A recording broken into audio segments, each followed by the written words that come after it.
Les damos la bienvenida a Cinema 14 en Grande, el espacio semanal en donde hablamos de lo mejor de la producción cinematográfica nacional e internacional.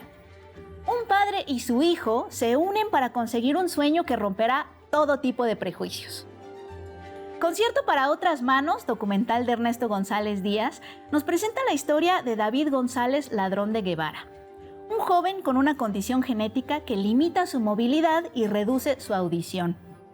Pero a pesar de sus aparentes limitaciones, David siempre ha soñado con tocar el piano. Todo este ambiente que se forma en la naturaleza seguramente influye en la música de cada país. Esos insectos tienen su ritmo, tienen su motivo musical y no se van a salir de ese ritmo y de ese motivo musical. Y cambian su repertorio.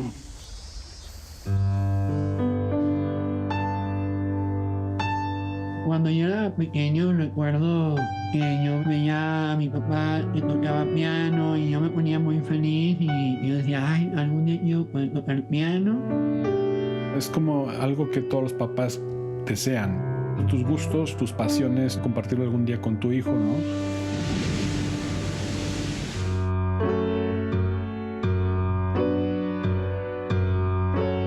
Las manos de David no las pensaba yo puestas sobre un teclado, sobre un piano. El anhelo lo heredó de su padre, José Luis González Moya, un pianista y compositor tapatío, quien se convierte en su cómplice y guía en un camino lleno de obstáculos y prejuicios. A lo largo de 5 años, Ernesto González retrata la perseverancia de David para dominar una técnica única, adaptada a las características singulares de sus manos. Con disciplina, el joven se entrena para interpretar el concierto de piano a 8 dedos y orquesta, una pieza creada especialmente para él por su padre. Así, el documental narra el recorrido de David y su padre como si fuera una composición musical cuidadosamente estructurada, donde cada etapa representa un desafío y una conquista.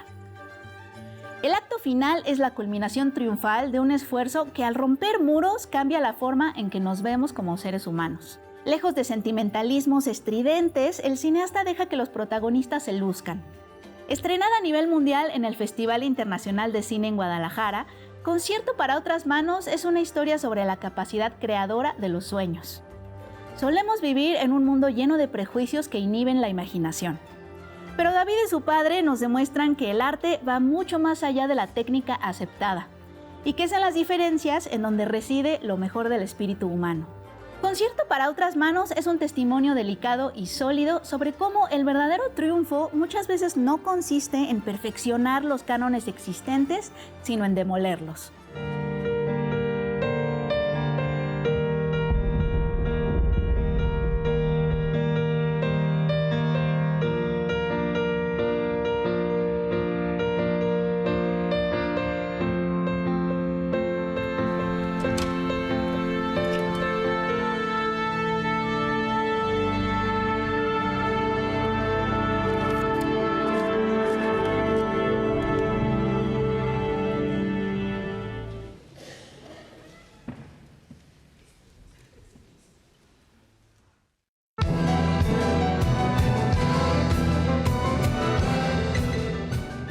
Hace unas semanas platicamos en este espacio sobre la película mexicana La Arriera, que narra la aventura de una adolescente que atraviesa la Sierra de Jalisco durante los años 30 en búsqueda de su origen y su libertad.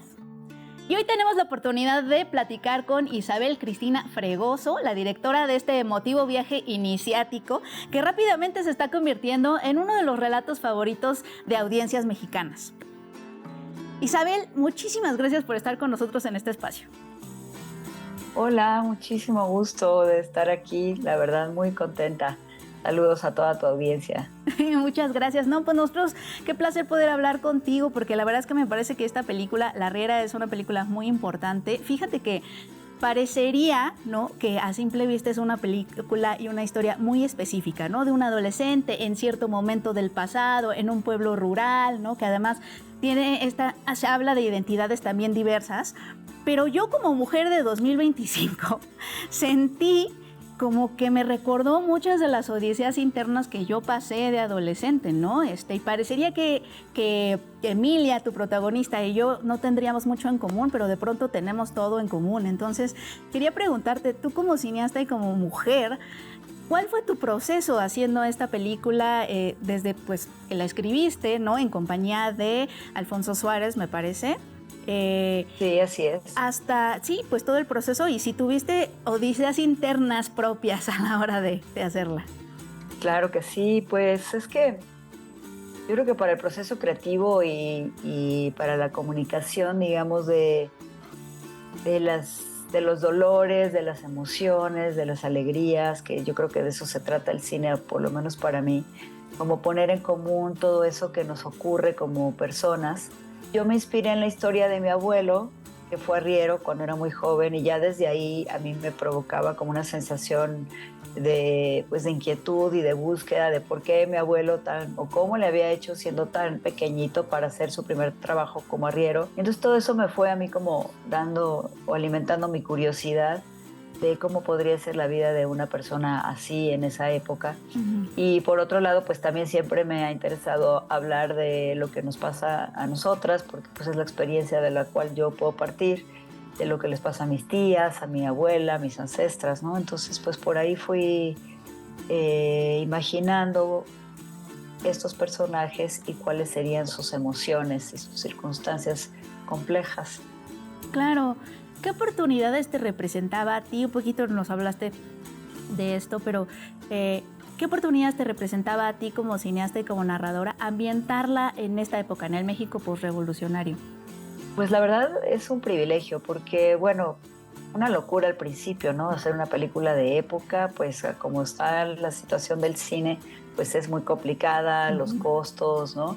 Sin embargo, yo pensé que sí se prestaba porque como tiene, o sea, mucho de la película se desarrolla en la naturaleza, pues eso, claro que ha cambiado tristemente, pero bueno, hay forma, ¿no? De ir encontrando pues cierta similitud. Trabajé con algunas historiadoras que dieron un diplomado sobre las mujeres del siglo XX, entonces por ahí yo conocí, por ejemplo, a Sara Castrejón, a la cual hacemos un homenaje en la película porque fue una de las primeras fotógrafas de guerra en el mundo y una mujer que fotografió la revolución. Y entonces así hay muchas mujeres que tanto en nuestra historia personal, o sea, en nuestra historia familiar, como en la historia de las mujeres en general, que no son conocidas, que hay mucho silencio en torno a ellas. Claro, claro. Y todo el arco que tiene Emilia, ¿no? Es un arco de resistencia en donde la resistencia es defender quién eres, ¿no? Un poco. Sí, pero también sí. Su viaje está lleno, nos sumerge en todos estos paisajes tapatíos, jaliscienses, que siguen ahí, ¿no? Que me llevaron al pasado, pero que es hermoso. O sea, también dije qué hermoso que esto sigue ahí un poco, ¿no? A través del tiempo, porque filmaste ahí, sí. Etcétera. Y como tapatía, ¿qué te significó para ti? ¿Y cuál era tu visión para el entorno? A mí la naturaleza me gusta mucho y la relación de los pueblos originarios con la naturaleza. Y entonces ves que Emilia es una chica wixárika, o sea, ella nació de una madre wixárika que vivió pues también una ausencia, un abandono del hombre de quien se enamoró en algún momento, que era un arriero. Y entonces esa tristeza la lleva que en el parto no la libra y ella se muere. Y entonces llevan a Emilia hasta un rancho, ¿no? Ese sí ya establecido en Jalisco, y ahí crece con los adolescentes de esa familia. Entonces, yo sí he vivido mucho tiempo en el campo, mi familia paterna es de origen rural, ¿no? Entonces, toda esta cosmovisión wixárika respecto a la relación con la naturaleza y que son seres vivos y cómo existe una comunicación entre todos nosotros, porque no nos distinguimos por ser humanos, sino somos parte de ese mundo. En fin, entonces es un viaje ciertamente de resistencia de muchos sentidos, de muchos personajes que ahí aparecen y que se van encontrando en un momento, ¿no? En un viaje que Emilia tiene que hacer, pues de resistencia, de búsqueda personal y de amor. Claro. Oye, y finalmente, ¿cómo has visto que las personas han conectado, reaccionado hacia la película? Tuvo un recorrido muy interesante, estuvo en festivales, fue premiada en Guadalajara y ahorita obviamente que se ha estrenado en cines comerciales. ¿Con qué te has quedado de esas reacciones? Pues mira, hay de todo, ¿no? Evidentemente, pero la mayoría de las personas les gusta mucho. Y esas personas que les gusta mucho, para mí han sido muy interesante su reacción porque es muy profunda. Entonces empiezan a investigar y a contar historias fuertes también respecto, porque casi siempre está acompañada del Q&A, ¿no? Y entonces hablan cosas de sus abuelos, de sus abuelas, de cosas que les ocurrieron, que les contaron, de su origen, incluso en la Ciudad de México, ¿no? Pues la gente no toda es de aquí, muchas tienen antepasados o llegaron muy jóvenes aquí, ¿no? Y vienen de pueblos, de ciudades pequeñas. La gente se conecta con distintas historias que están ahí para entender el resto del universo de la película. Eso se me hace muy bonito. Entonces tú te puedes conectar, por ejemplo, con la historia de Secundino, que tuvo hijos por muchos lugares y no reconoció a ninguno y solo con una mujer decidió estar. O piensas en Martín, ¿no? Un jovencito también de la familia que le exige al padre todo el tiempo ser... Muy fuerte. Pues ser macho, ser fuerte, cuidar a las mujeres y dominarlas para que, ¿no? Porque eso lo hace ser hombre, ¿no? Ser exitoso, en fin. Y así vamos pues viendo a una madre también que pues sí es muy fuerte, una mujer de campo, digamos, junto al hombre pues no puede expresarse, pero que sí tiene una voluntad y decisiones que plantea en su familia, ¿no? Y un personaje como Caro, por ejemplo, que ella resiste y dice, a mí me gusta lo rural, a mí me gusta el campo y yo voy a defender este rancho como sea y aquí voy a estar. Hasta que ella solita pues va tomando decisiones y descubriendo, ¿no? Otras cosas que también son importantes. Claro. Isabel, qué placer hablar contigo, de verdad. Muchas gracias por estar con nosotros en este espacio. Te agradecemos de verdad infinitamente por tus respuestas tan generosas y muchas felicidades por la película. Muchísimas gracias. Pues los quiero invitar a verla. Todavía está en cartelera, va a estar ahí varias semanas.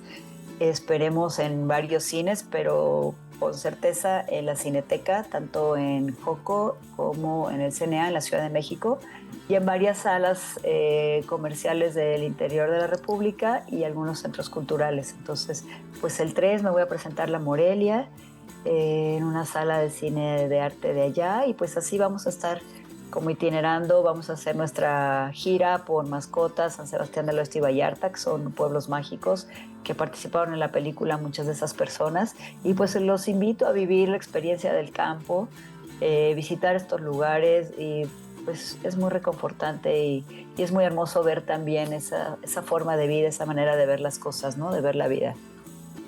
Claro que sí, pues vamos a verla, de aquí nos vamos a verla nosotros. Sí, vámonos. Sí, no, vamos ya. Nosotros vamos a un breve corte y volvemos a Cinema 14 en grande. No se vayan. Cinema 14. Continuamos. Cinema 14. Regresamos. Estamos de regreso en Cinema 14 en grande. En la adolescencia hay amistades que se convierten en maestras de vida, al cambiar la forma en que nos relacionamos con el mundo. Lumbre en sueño de José Pablo Escamilla es un retrato lírico de la adolescencia en los márgenes. Un coming of age suburbano que encuentra belleza donde otros solo ven abandono.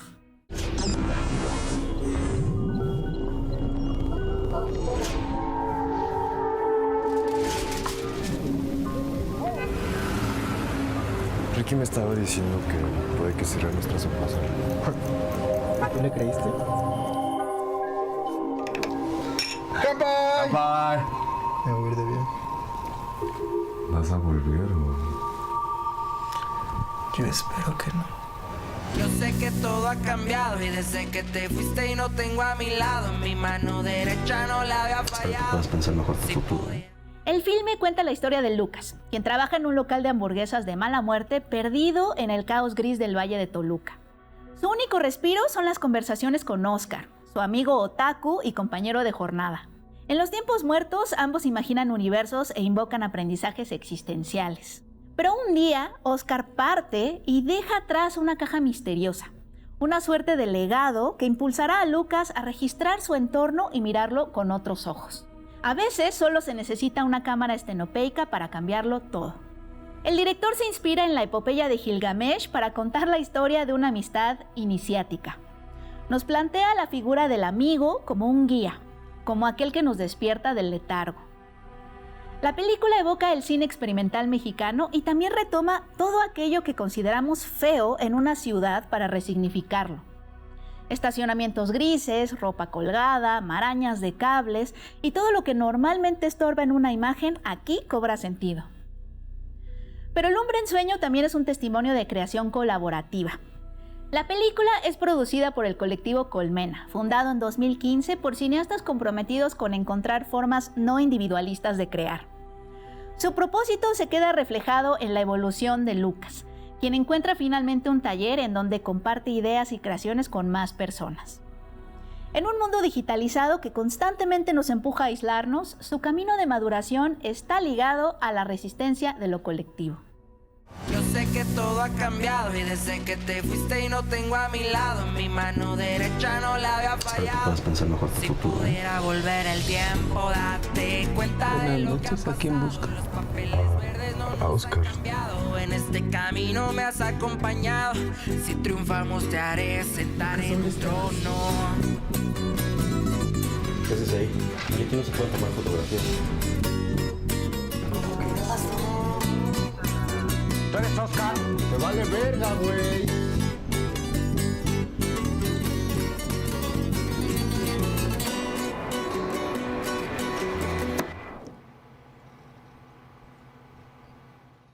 Hay películas que nos recuerdan lo importante que es permitirnos vivir plenamente nuestros primeros amores. Pero ¿cómo se reconoce el amor cuando nunca antes lo has sentido? Corazones jóvenes, ópera prima del cineasta belga Anthony Schatman, es una historia de descubrimiento y ternura, sobre ese primer flechazo y la búsqueda de identidad.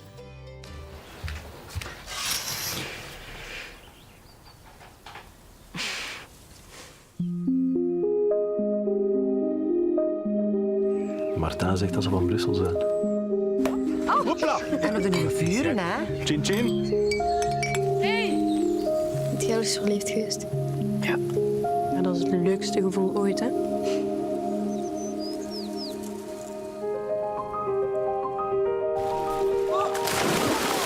Oh my god, dat is zo knap.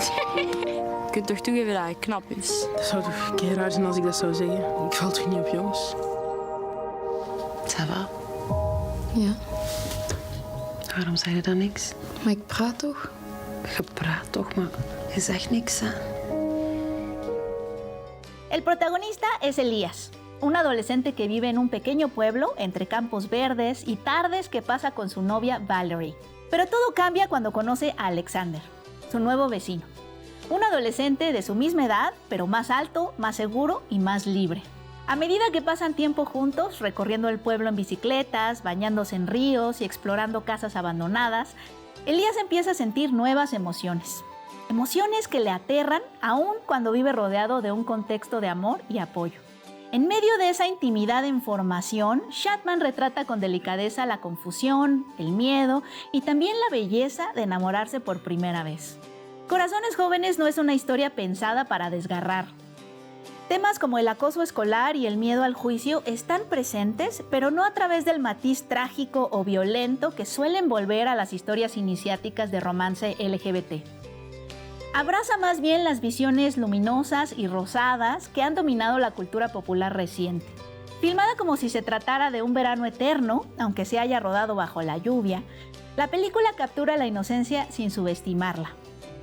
Con paisajes, música y guiños a otros grandes romances de la pantalla, Corazones Jóvenes construye un universo donde lo queer no se dramatiza, sino que se vive con verdad, deseo y dudas.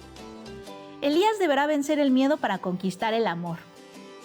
Corazones Jóvenes no es una historia sobre un chico gay, sino sobre alguien que está debutando en el enamoramiento y que está entendiendo a partir de esa emoción su propia identidad. Porque a veces basta con una bicicleta, un abrazo inesperado y un corazón que late distinto para comenzar a saber quién eres. Ça va? Ja. Waarom zei je dan niks? Maar ik praat toch? Je praat toch, maar je zegt niks, hè? Wat wil je doen? Doodgaan.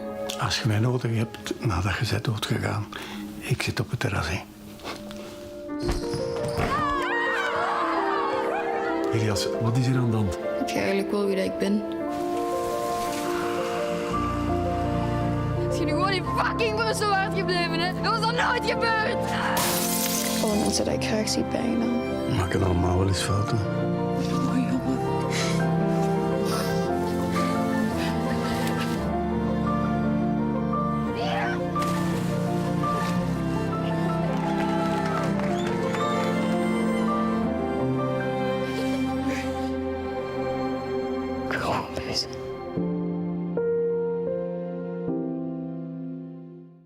¿Por qué las personas buenas se quedan en silencio mientras suceden cosas terribles a su alrededor? ¿Cómo operan el miedo y el silencio en los individuos que son testigos de las injusticias? Estas son algunas de las reflexiones que inspiraron al actor Cillian Murphy, reciente ganador del Oscar, no solo a protagonizar, sino a producir la película Pequeñas Cosas, Grandes Secretos. Basada en la exitosa novela de Claire Keegan, la cinta pone la mirada en un pasaje oscuro de la historia de Irlanda, cuando se descubrieron los abusos sufridos por miles de mujeres jóvenes a manos de la Iglesia Católica.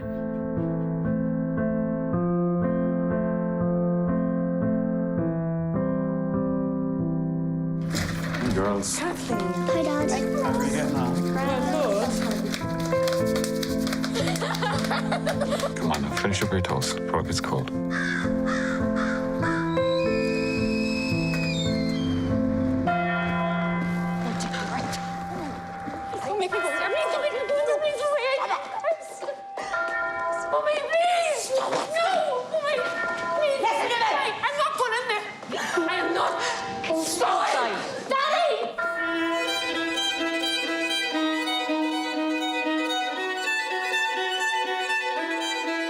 I will live in the past, the present, and the future.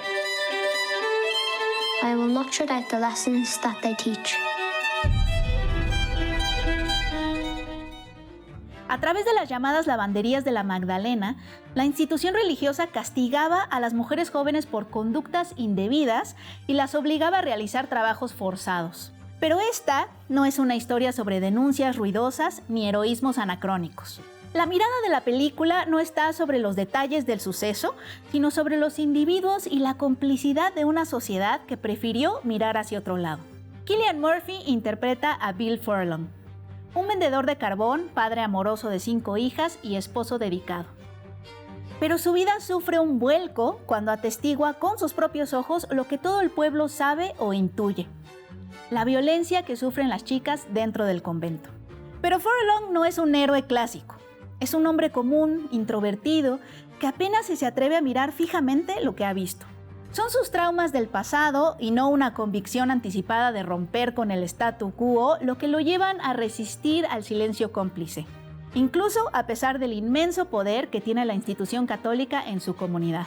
La película está ambientada en la época navideña, pero nos habla más bien de la hipocresía de quienes la celebran. Pequeñas Cosas, Grandes Secretos utiliza un cambio de perspectiva para hacer énfasis en los mínimos actos de generosidad que requieren cantidades enormes de valentía, y en cómo, para ejercer injusticias a gran escala, se requiere de la complicidad de toda una sociedad. People can make things difficult for you.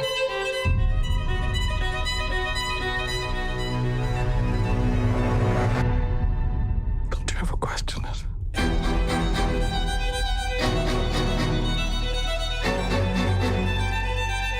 The Lord is compassion and love, slow to anger and rich in mercy.